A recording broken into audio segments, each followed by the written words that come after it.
Hello everyone. My name is Hunter, and this is a spoiler-free review of Guardians of the Galaxy Volume 3. And I really love this movie. I thought it was terrific. This movie is dark and sad, but it balances out with a lot of comedy. And if you like the comedy in Guardians of the Galaxy 1 and 2, you're gonna love the comedy in this movie too. Um, so as I said, it's dark and sad, and that's basically because of Rocket's backstory. Rocket Raccoon, we get a lot more um, story with Rocket here, and he. So I'm not gonna. I don't. It's hard to talk about this movie without getting into spoilers, but this movie disclaimer has a lot of like animal cruelty in it. Uh, these are CGI animals, so no animals are obviously hurt in the movie, but it can get pretty gruesome, and it gets pretty disturbing at points.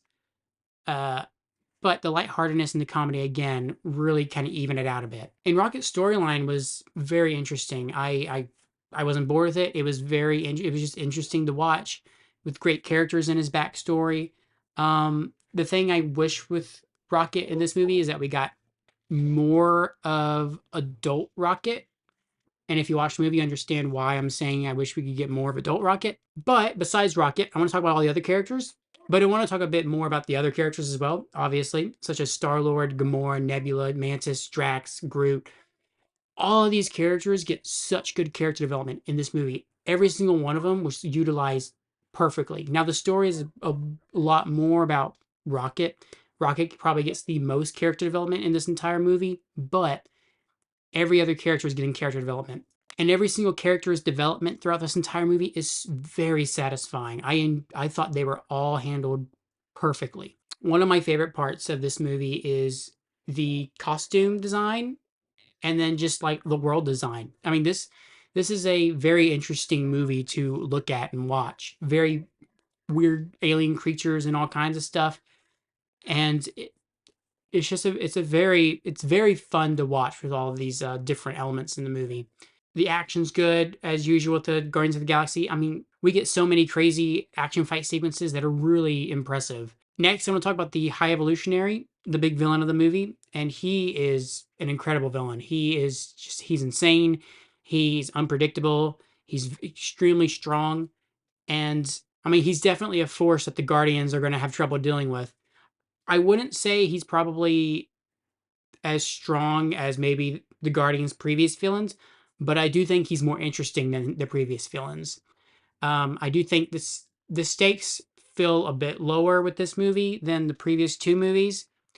Um, Again, this villain isn't trying to take things as drastic as the other uh, two movies, but I mean, what he's trying to do is extremely drastic, just not as drastic as the previous two. And yeah, he was just a really great character. I will say my one complaint about this movie is that it just wasn't longer. I wanted more. This movie ended, and I wanted more of it. I liked the characters before this movie, but now I feel invested in these characters, which is disappointing because James Gunn is not going to be doing these movies anymore. So who knows if we're going to even see most of these characters again. And so that's a bit worrisome, but nonetheless, this movie does have a satisfying development cycle for every single one of these characters, and it's just a really good film. And so, if I had to give this film a grade from 0 to 100, I would give it about a 95%. It was a very strong movie. And so, that is the end of the video. So, without further ado, I thank you for watching, and goodbye.